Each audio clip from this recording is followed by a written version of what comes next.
Hello and welcome to Michigan Theater and Film Talk. I am your host, Jeff Tomakis, and before we get started, as always, I want to remind you that we are on Apple and Android podcasts. You can look us up by looking up Michigan Theater and Film Talk, and you will find us, and please subscribe. We're also on Facebook, and if you want to see more of my videos, you can like my Facebook page, which is Michigan Michael Chekhov Classes-M2C2. It's a long name. I might change it, but that is our Facebook page.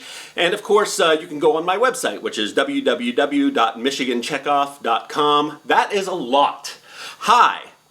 Once again, my guest today is Mr. James Kuhl, the producing artistic director of Tipping Point Theater in Northville, Michigan. And you've been artistic director for how long, James? I'm in my 11th year. I started in July of 2009. So you've been doing that for 11 years. Yeah. Well, no, I'm working on the 11th year. I've got 10, but I'm working. Oh, yeah. Well, then you're a poser. That's right. But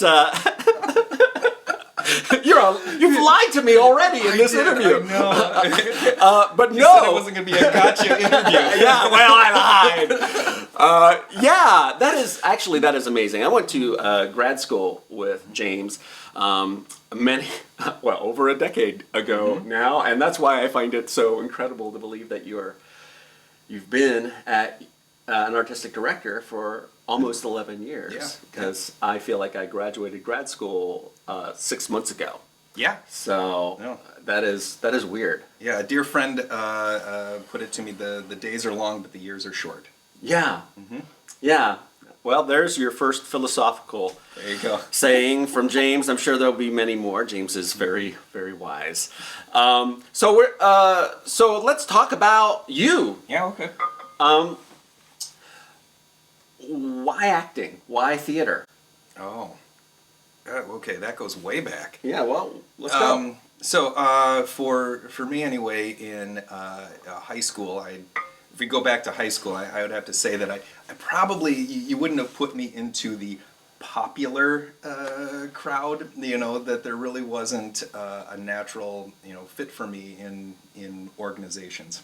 I think that had a lot to do, well, it did. It had to do with me and who I was and where I was in my journey. And the thing that I found very quickly is when I, found theater, that it was a place that accepted everybody. Like it was a place where, like they didn't have any type of qualifiers or we will take, theater is great. Right. Theater is like, we will take everyone. And I think that's why it attracts so many people like you and me, who, I'm the same way.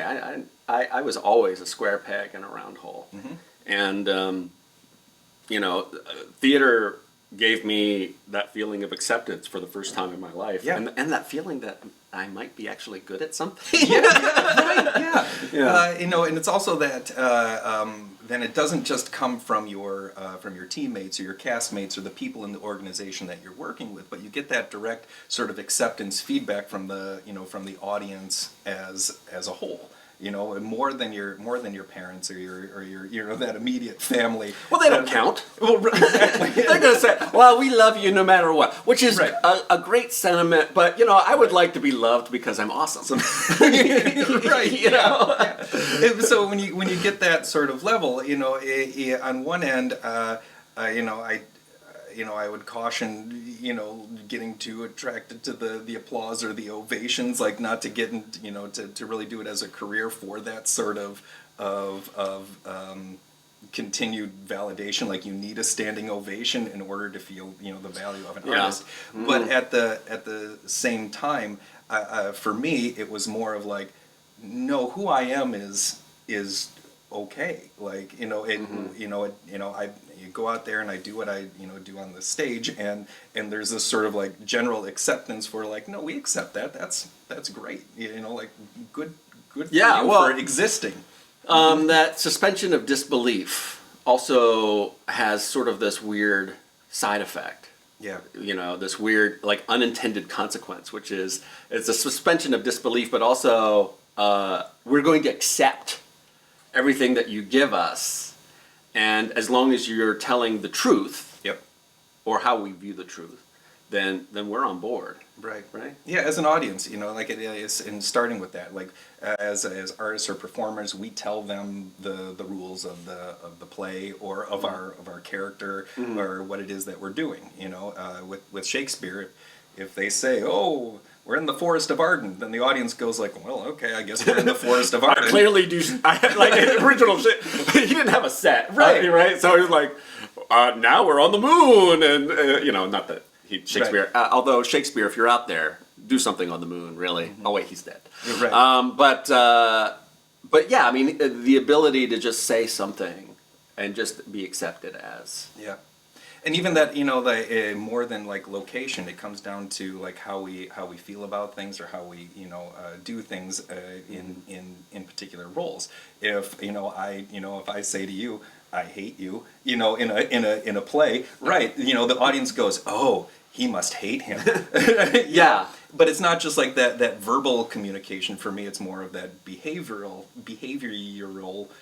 communication. Like they pick up on it. Like I might say, "Oh, I love you," and they're like, "He doesn't really love him." Well, hopefully, if you're a good actor, you're able to say anything, but still present the truthful emotion that is necessary to telling the story of the play or the character. And I mean, I'm a big proponent of Meisner and those things, and he always used to say, "An ounce of behavior is worth a pound of words." So that Great. reading that behavior, I think that we get so much more from it as an audience or as a performer that goes a lot farther. But then again, Shakespeare's a genius, and he just says, like, "We're in the Forest of Arden," and they're like, "Well, okay, we're in the Forest of Arden." And then he gets to the good stuff. Right. And then he gets to, like, all the world's a stage for some reason. Right. And you're like, "We're in the Forest of Arden, and here's some deep philosophical content." And that's what makes him great. So you, getting back to you, and so you started in theater because you Found a place that accepted you, and or that I felt safe in to go like, "No, this is me," like to kind of grow and explore. Oh gosh, there's I don't remember who the quote is. I think it's E. Cummings that it's something along like that everybody is trying to get you to be or do something else, and as an artist, we combat that in a way to simply be ourselves. I mutilated that. I'm gonna find it and I'll send it to you. All right. As I've said in many interviews in the past, you are not being quizzed, so it's fine. I think what's more important is what you've taken away from that, right? And I think we get it. So, how old were you when you started? Well, through high school, a lot I think of what happens as artists in high school, or the really important thing about high school theater is encouraging and fostering inspiration and passion for the art, or about accepting who you are. Like that's the core, I think, for me at that particular level. And so for me, like I still kind of like, it's one of those quintessential moments for me was my first acting class in college with my mentor that I didn't know at the time, but very much a very influential person in my career. And that I still remember the very first day of acting class where I went in thinking that theater was this, and it was here, and in that first class it was like visually I could see like the clouds parting above me, and I went like, oh no, there's the potential of where it is that we can go. It's art. Right. Oh, there's more. There's so much more to it, or that can be to it, and the potential of what it is and what we can do and the commitment that you can have for it. It was that first day of acting class. What made you decide to be a theater major?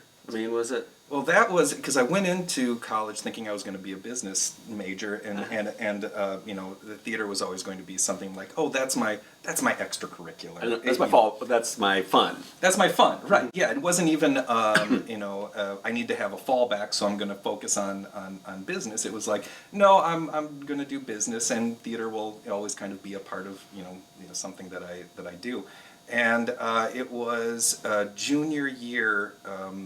Where I was doing like, accounting classes or marketing classes, which I enjoyed. Like, it wasn't like it was awful or anything like that. And it's not like you don't do that now. Right. There's a real catharsis in order to getting the accounting equation to balance. This side matches this side, and when it's done, it's like, oh, it's perfect, and it's indisputable. Yay! It makes you feel good. Like there was satisfaction there, but when I got up and I was heading to a class, I realized like I don't want to get up in the morning to do that. It's fine, I can do it, but when I get up in the morning, like the thing that I'm getting up in the morning for is for the rehearsal in the evening. Like that's what I was truthful with myself to be like, stop lying to yourself. That this is why you wake up in the morning, and so when I came to that, it was like, well, I better set up a meeting with my advisor to let him know that I don't want to continue with the business major. I'm going to flop over and do the theater major. And on that day, he asked me if I wanted to change advisors because he was a business guy, and I'm like, no, I don't want to change advisors. I want to keep you as an advisor. I'm just going to be a theater major, which is somewhat. I'm sure he's like, okay, that's all right. See you soon, I guess. So it was junior year that I decided that I wanted to, that this is what I wanted to do, and that I would chase it. I might end up doing business or something else, but that's when I became an artist as a career choice.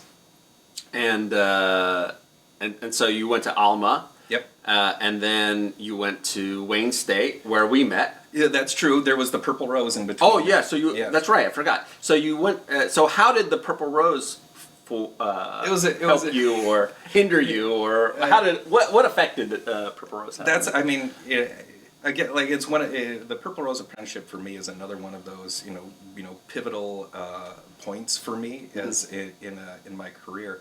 Where I took the lessons that I was getting that I got from my undergraduate degree at Alma, and what I found to be like a really, really solid foundation that I appreciate more and more and more as time goes on.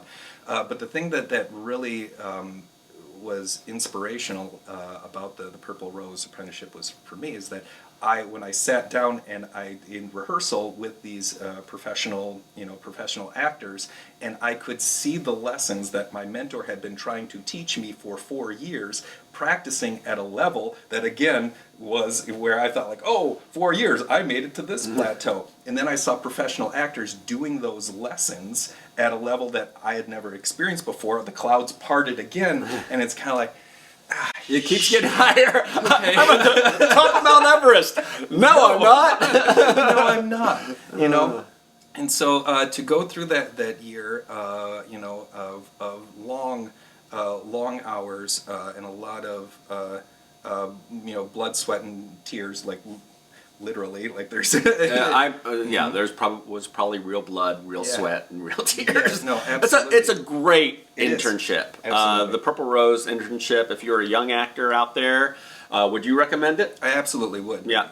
But I would actually, because getting specific, it is an apprenticeship, and I think that there is.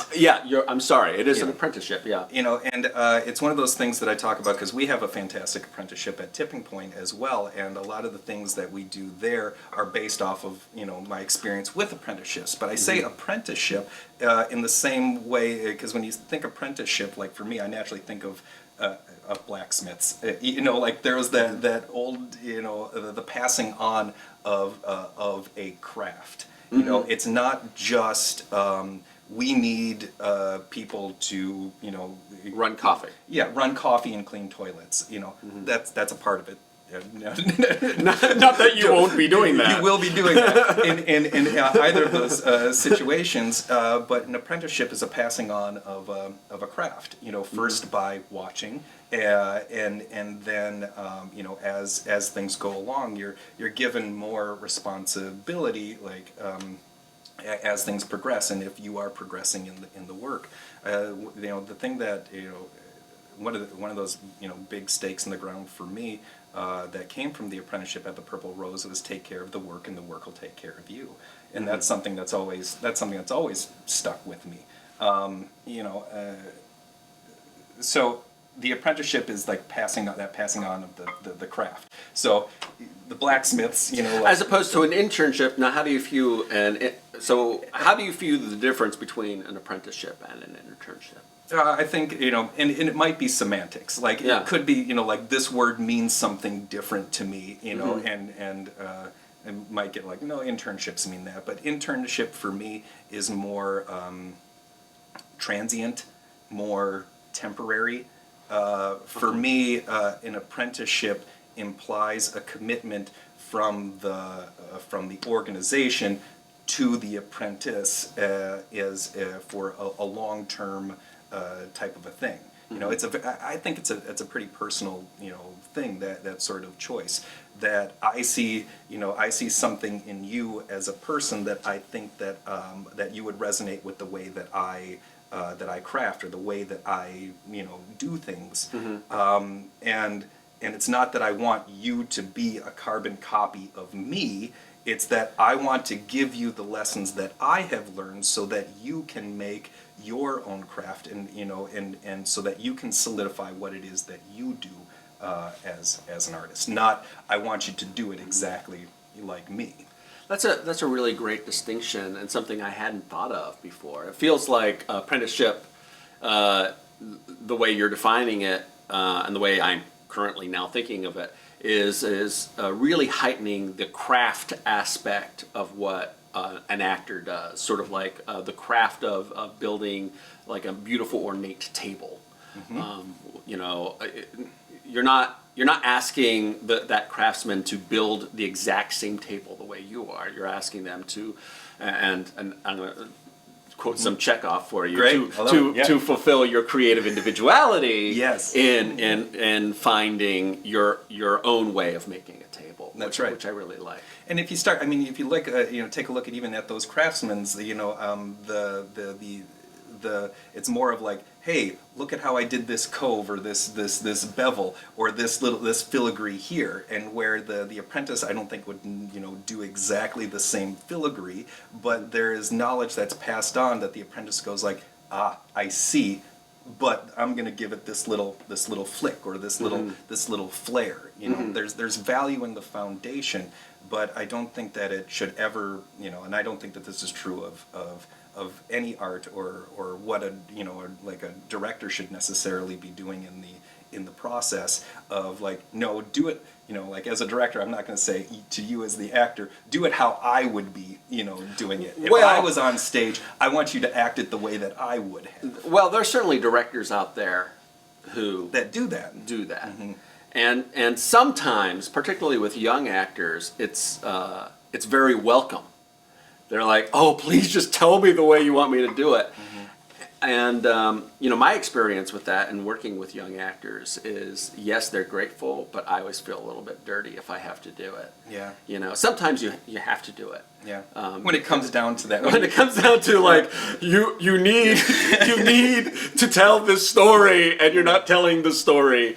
And so I'm going to have to, I've tried this, and this to get the performance out of you, and there's nothing there. You're still not doing it. Yeah. And so finally I have to do it.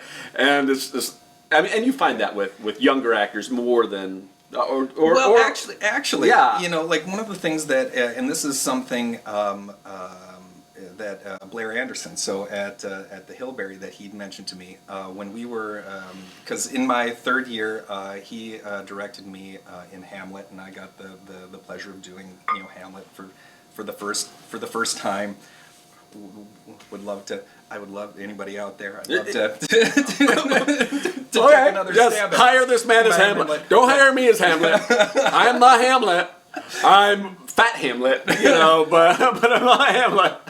But one of the things that he said to me is he said, James, you're really good at translating, artists, or and that simple phrase there, I think it might have been like in passing, made me realize the importance of that.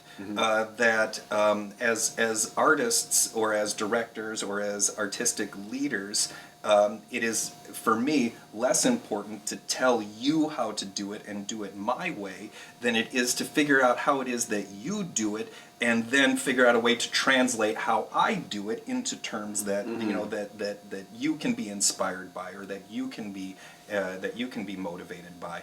And I think that is the process, to get back to the point with professional actors that are doing it at a higher level than, say, like a high school actor. There's still that level of translation in trying to figure out, like, I can continue to say, no, strengthen your need to communicate, strengthen your need to communicate, strengthen your need to communicate. But at some point, if the actor isn't, changing or doing it, I might just need to say, can you just be louder? Just louder. I need you louder, faster, funnier. Yeah. And they can take that then, and for me, like that's a note that I don't like to give, because it's result oriented as opposed to craft oriented. But that actor can go like, oh, that's what he meant. Okay, well, I'll just be louder. And then they naturally, in the way that their system works, or their instrument works, is they can be, they'll just be louder, and that need to communicate comes with that when they are louder. Yeah. So, translating artists and translating the way that you do things into the way that they do things, and vice versa, is a part of the that collaborative communication. And I think you get dissonance and friction when artists don't know how to translate each other. I mean, like we differ foundationally, well, it's funny because we've gotten into it a number of times. Well, yeah, I mean, if you're listening or watching, it's not like we got into a fist fight over this stuff. But Chekhov's approach is different from Meisner's approach in the fact that we believe in character work. We believe all roles are character roles, and Meisner believes. Well, I think it's fundamental that the starting base is not of the character, but who we are, living truthfully under imaginary circumstances. Right. So I'm not going to pretend to be somebody else. And Chekhov would say, and first of all, I don't think I disagree with you on that point either. I don't think Chekhov does either. But there's like little quibbles, and this is like inside baseball stuff, right? Yeah. Oh yeah. This is inside, and I love the fact that I'm able to have those kind of discussions with you, because it solidifies my thinking, and I'm just grateful to have somebody who I can talk to about that kind of stuff. Meanwhile, my wife is like, nerds. But it is great to have somebody who you can talk to about those kind of minutia and the details. But Chekhov would say at the end of the day, whatever works for you, you do. What matters is that you are creating exceptional performances, and that really is for the ultimate goal. I think we share the same goal. Yeah. One of us might walk on this part of the path, and the other of us might walk on a different part of the path, but it's still the same path. Yeah. It's like what's funny is there are Chekhov Meisner people who are like, particularly in the educational world, and they will just go at each other, and you're like, wow, that. Well, I think, and that's coming back to that, that point of being able to translate. I mean, because I agree, with you. When you're able to translate Chekhov into terms that I think that, that I can plug into my Meisner system and go like, oh, okay, well, that's what he's talking about. That's how it is that, I, you talk about the higher self. The higher self and the lower self. And, for me, like, oh, okay, I understand that. For me, it's more of like, no, I'll just do it instead of, Yeah, I mean, there's those little quibbles, but we're able to to translate it back and forth. I think when you're not able to translate, or you shut down about things, that's where the dissonance and the friction ends up happening. And I think that's true of art. I think that's true of relationships, of politics, certainly. Like you get so ingrained into things that you absolutely refuse to translate the opposing side, and that's when it becomes dogmatic. Yeah, and that I agree with you. Dogma in any form is dangerous. Yeah. But you are familiar with the Chekhov technique because Right. we went to grad school together, Right. and there was that kind of, when I say that there's arguments between Meisner and Chekhov's people, Yeah. We lived it. I mean, yeah. because at the time we were at that school. I don't know how it is now, but Yeah, there's still. I mean, there's the thing that ended up, like happening for me with the Chekhov technique is that I struggled with it for a long time because my foundation was so Meisner, and I understood how that worked with my instrument, that it took me. I would say that it was after 2 years. It was in my third year that there was something that finally clicked from trying it over and over and over again, and constantly going like, I don't know how to use this. I'm going to put it in the filing cabinet. I don't know why this is important. Back into the filing cabinet and stick to the foundation. But there came in that third year to be like, you want to know what? Still like my foundation. I'm not changing from my foundation. But this thing that I put away in the filing cabinet, I think I can use that this way. And starting to incorporate it. And in that way, I think that there's a lot of things with Chekhov that I do end up using. Like when I think I direct when I direct and I give notes, I use gibberish and what in imagery and things like that, and whenever I do it, like I hear like James Luce in the back of my head, saying when I get that look from another actor, the actor that I'm directing, when I tell them to put poison crabs, or dump acid on them, or things like that, and they look at me like, what are you talking about? I'm like, just use that. Just use that. Just use that. And I think you brought up, without knowing it, kind of an interesting point, which is, who is teaching you is as important as what is being taught. Yes, I would absolutely agree. Yeah, because James, whom I adore and introduced me to Chekhov, I've since gone off and studied under many people besides that professor, and realized that he was teaching like maybe a corner of the Chekhov technique, but he wasn't teaching the whole technique, and nor could he really teach the whole technique. Right. And he chose to focus on certain elements of the technique that resonated with him, which is what we all do. Right. I wanted to get into you as a director. Sure. How do you approach directing, and let's just leave it at that. All right. I'm going to pause right right now. there. I had a secondary part of my question, but I'm like, wait, let's ask this question. Right. Well, I think that I think, where do I start with this? Philosophically, or coming back at the craft as a whole, for me. What do you think the director's job is? Well, they're driving the bus. I mean, that's true, and I think that they're driving the bus, and they have a main responsibility of unifying the production or the product, giving it direction. Like this is the type of thing that we want to head to. But I think for me as an artist, and it comes back to that fundamental, like for me, that fundamental belief that I don't have control over you as an artist. It's an ensemble art. Yes, that it is. So me as an actor, when I approach the craft of acting, I don't have control over what you do.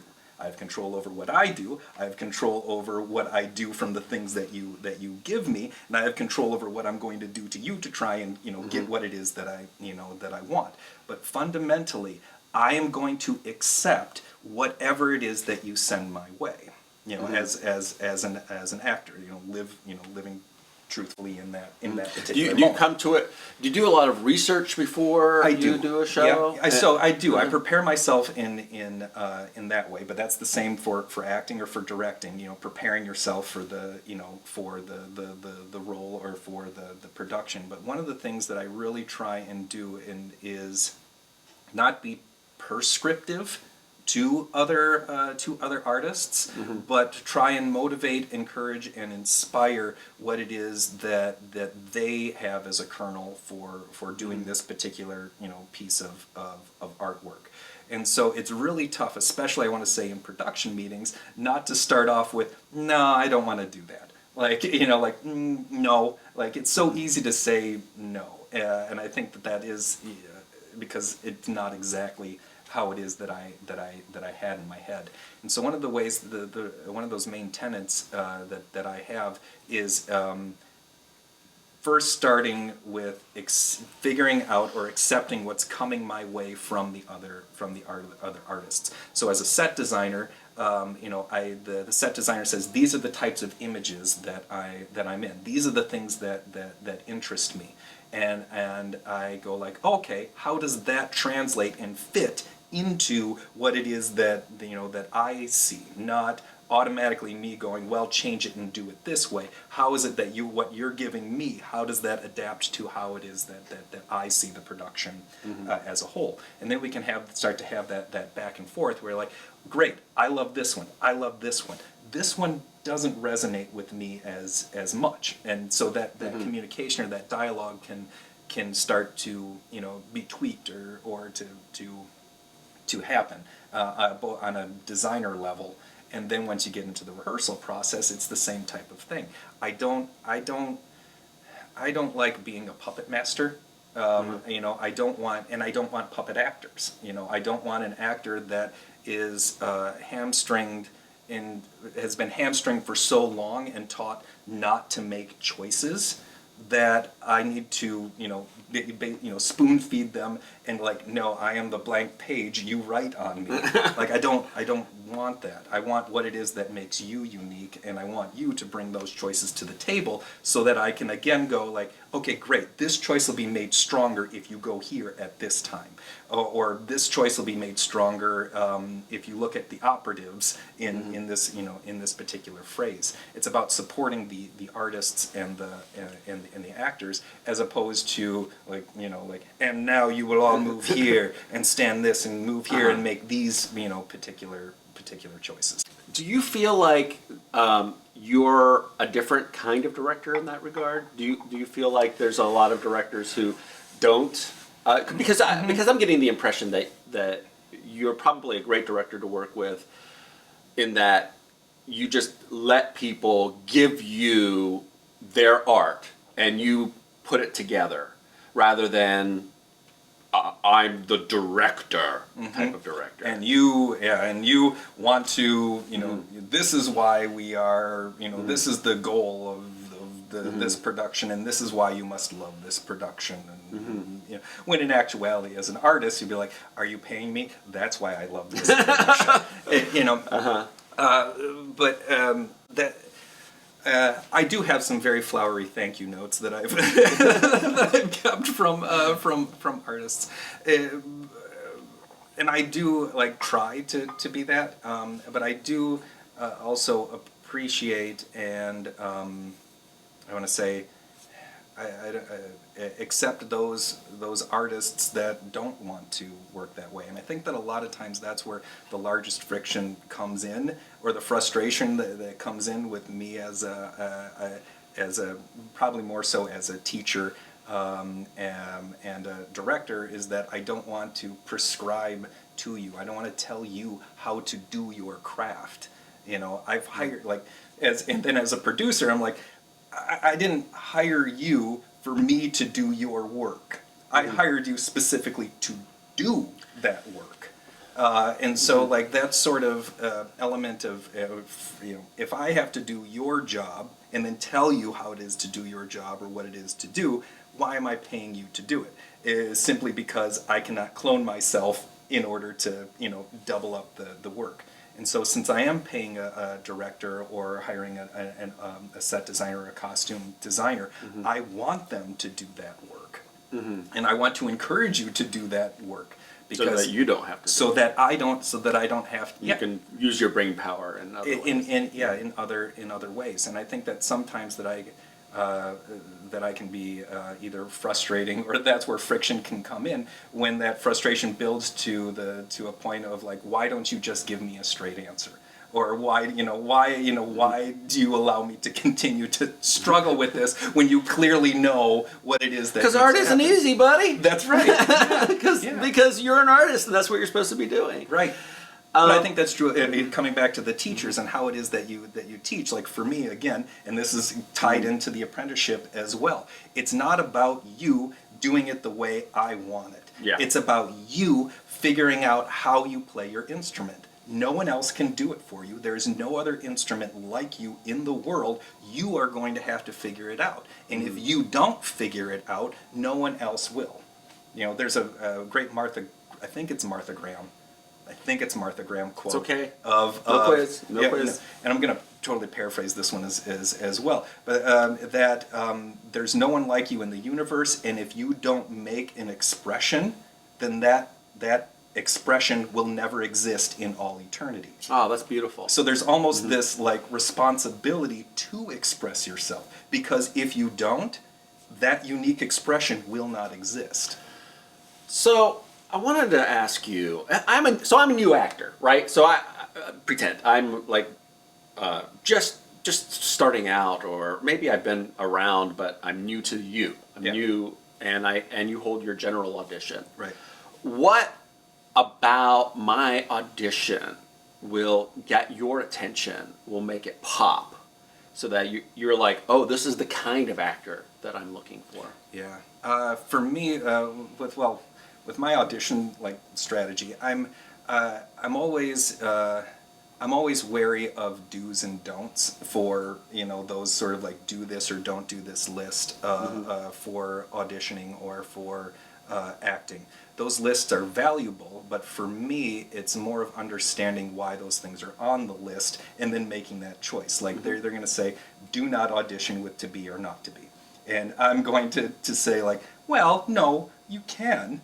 You can audition with to be or not to be, but it's with that full understanding that you are going to be compared to every other actor that has ever done it, or including yourself, including myself, because you've played the role. So so the actor self in you. How many actors does it take to screw in the light bulb? Right, it's 100, 1 to screw it in, 99 to sit back and say I could have done that better. Right? Yeah. Yeah. So it's a real danger doing to be or not to be, because you don't know if that director did it, and you're like, oh. Right. And there's also I never should that, right? There's also that pressure of it being, an iconic speech, and therefore, if I, as an auditionee, don't feel like, wow, I just saw all of Hamlet in that to be or not to be, there's a little bit of the not living up to that particular expectation. That doesn't mean that you don't do it.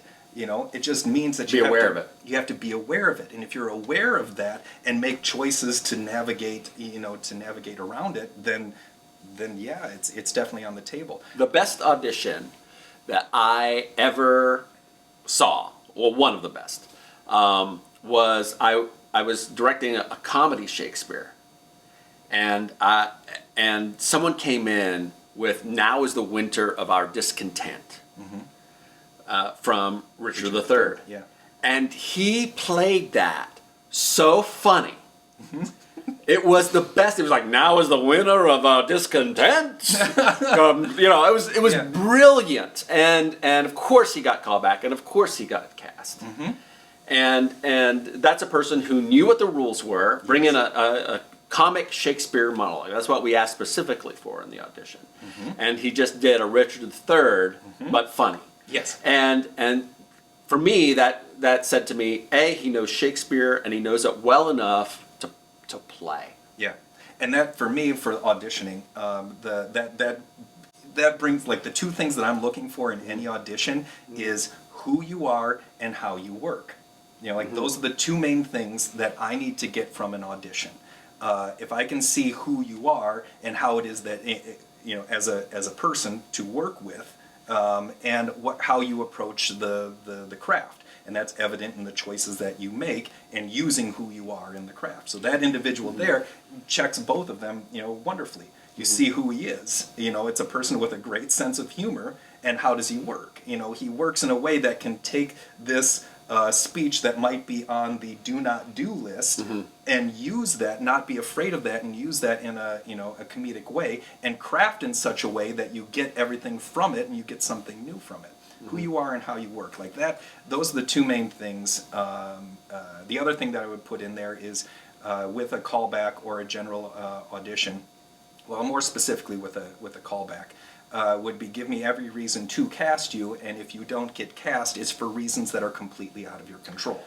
And being okay with that is a very difficult thing. It's hard, and I actually just had a kind of a Facebook conversation with a young actor who, she said it took her a while to realize that everyone in the audition room was her friend. And I was like, yes, young actors, and this is for every young actor out there, and maybe even some old actors, you all think that it's some sort of competition where the best actor gets the biggest role. And that's not the way it works. No. I myself have not cast people who gave the best audition and were brilliant and would have been brilliant in that role, but I couldn't afford them. Yeah. Or I gave a role to somebody who, I gave a smaller role to somebody who would have been great in the lead, but I needed that person in this role because I had no one else who could fill this other role. Right. And I had a good B for the lead role. So it's like I'd rather have her in this really important role than have her play the lead and then have like no one to fill that role. And that type of thing is, that's something that's out of the control of the person that is auditioning. Like there's no way to control being cast for who everybody else isn't, as opposed to who you are. That's a tough sort of balance. Other reasons not to be cast, you're too tall, you're too short, you're too blonde, you're not blonde enough, too short compared to right. Because if you had maybe you're too short because the person you're thinking for the role opposite is really, really tall, and it would look right. I hate to say it, but it looks, as a director, do you find that you're just like, it looks weird? Or you do it on purpose. Yeah. Cheryl Tursky and Daba, two individuals that are on opposite spectrums of the height. We cast them together in Murder at the Howard Johnsons, and the very first moment of the play was the two of them coming in for an embrace, and Daba's, at her belly button, in comparison. And it automatically sets up in the world of the play right there in that first moment of no, this is going to be a comedy. We're going to be, doing things that are funny. Which sets up the other big rule of directing, which is, 90% of directing is casting. Yeah. Yeah, there's a lot of truth in that. Because if you're getting it right in the casting, then again, you have actors that are going to be doing that job, that they're paid for. They're going to be bringing choices, and it makes your job as an actor, as a director, to translate to them, and help them strengthen those choices a whole lot easier. I would definitely agree. The other thing for auditioning that I wanted to mention is that the general audition is just one part of getting the job or the role.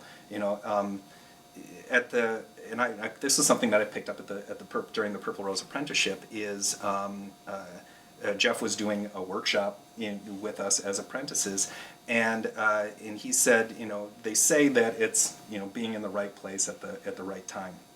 He said, but there's another part to it. It's being in the right place at the right time and nailing it.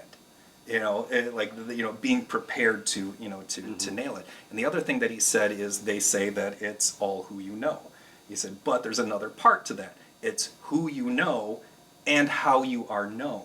It's that second part is really, really important, because if everybody knows you, but if everybody knows you to be difficult to work with, then it doesn't matter that everybody knows you. It's how you are known is that second aspect of it. So with a general audition for somebody that I don't know, and coming in, to remember that you can come in and do a 5-minute, monologues, 2 monologues, 5 minutes. You can show me who you are and how it is that you work, and it's like, this is great. You're going to go into the callback pile, but when I start to sort out that callback pile, I haven't worked with you and I don't know you, and so there are in comparison with individuals that I have worked with more time, I know what it is that they're going to do far more specifically than what it is that you did. You had a great audition. Now you have to take the next step of continuing to get known. It's looking for those opportunities, getting your foot in the door with theaters in a myriad of different ways. Like we have the Sandbox Play Festival. I've used that for a very long time to get to know actors. We have classes. You take the classes. Hopefully you get something out of the class for a craft base, but there is a fundamental benefit of getting known to the people who are casting. The best classes, I think, do both of those things. If you're just taking the class knowing that you're not going to learn anything just to have time with the people that are casting, that's a tough check to write. It really, it really is. But it's not, it's not a ill-spent check. It's just a hard check to, end up writing, or a harder one to write, in my opinion. Anyway. Yeah, it's very. You raised a lot of very interesting points. So what are you saying about like classes? Like, why should you take a class? What is the importance of taking a class? Hopefully, the first thing is that you're going to get something from that class that is going to help you play your instrument better. I would avoid classes that are going to tell you how you should play your instrument or approach a class in that way. You might have a teacher that said, like, no, this is the way you do art, and this is the way that you should do it. You might have a teacher like that, but if you have the mainframe or the mentality to accept that and go like, no, I don't have to, but let's still listen to what it is that you have to say, and you're like, oh, that makes sense to me. I can use that in my craft, but I can't use that part of it. Having that sort of like weeding out process. So there's still value in those particular teachers. And actually, here's an example that I use a lot with directing as well. I think that there are a lot of directors. No, I don't want to say that. You cut that out, that I said a lot of directors. There are directors. All right, let's start again. Let's start again. Just act natural. Right. All right. And... so there are directors that are out there. There are directors that are out there that they'll be watching a scene, and they'll see like, no, this is not going the way I want it. I know, I'll use the old dead dog note, and I come up to you as an actor and be like, Jeff, when you do this, I want you to think about when your dog died. I didn't have a dog. You still think about when your dog died. That's what you should be thinking about in this moment. That's what you should be doing. Thinking about your dead dog right here, and that will bring your sad face.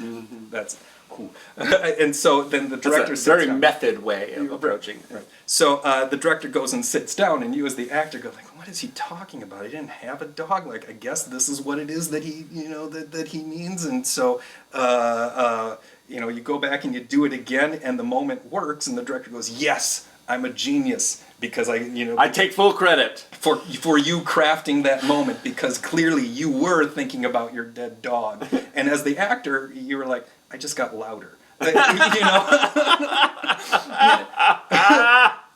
But it's that implicit, or I don't want to say that desire for the director to control exactly how an actor crafts a moment so that they can take credit for that, for that particular moment, and it's not possible. It's not possible for me to do it. It's your instrument. You play it. You're figuring out how to play it. And so to come at it in such a way that like I have all of the answers to how to play your instrument is, I think, is a losing battle, or a naive battle as a teacher or a director to end up fighting. So, but as an artist, if you have the mainframe or if you have the vision to come into it going like, no, I'm going to accept everything that's coming my way. I'm going to try what it is that this teacher or director wants me to do, and see what is beneficial to me to make my craft better and to help me to play my instrument better. If you have something or a way to approach it or do a class like that, then that class is beneficial to take, Yeah, and I'll talk a little bit about the way I run my workshops. I usually keep it to one thing. Here's one tool that might help you, and this is how you use this tool in these given situations. And if it doesn't work for you, great. Yeah. Now you know what doesn't work for you. Exactly. But a lot of times what they'll say is, "Oh, okay, yeah, that's an easy. That's a great little tool I can use when I'm stuck." And that's why we train. Is not for the times when we're not stuck, because we don't need training when we're not stuck. If we're geniuses, right, you don't need to train at all. No. If you're already a genius, don't train. No. But if you're a genius, you know that you're going to be training. And that's the thing. Al Pacino, still took classes. I know that he took classes throughout his career. I don't know if he's still. I mean, now he's nearing retirement, so I don't know if he's like, I'm done. But good actors train continuously and are constantly on the lookout for what else might help them in a given situation. Absolutely. And I call it, and for me, it's the stakes in the ground. Like I always talk about, the stakes in the ground are tenets or things that you devoutly believe and you have tested. Like it's something that is there to help you. That I am stuck, so I'm going to go over to this post or this stake and I'm going to beat the crap out of it. Yeah.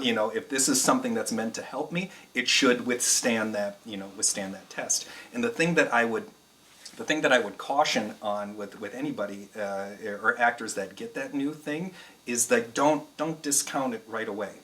Because even something that may not work for you, like in that instant gratification type of a way, doesn't mean it doesn't have value. It just means like maybe that cement needs to dry on that foundational way. Maybe you need to play with that that tool a little bit. That sounded way more sexual than I meant. But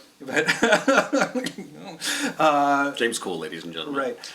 But that you have to give it a test. You try it out. Take it out for a spin. Test drive that car. Milk the cow before you buy it. Okay, a lot of metaphors. Right. Yeah, all those metaphors together. Right. But I think that that's one of the things that also is a difficulty in actor training is like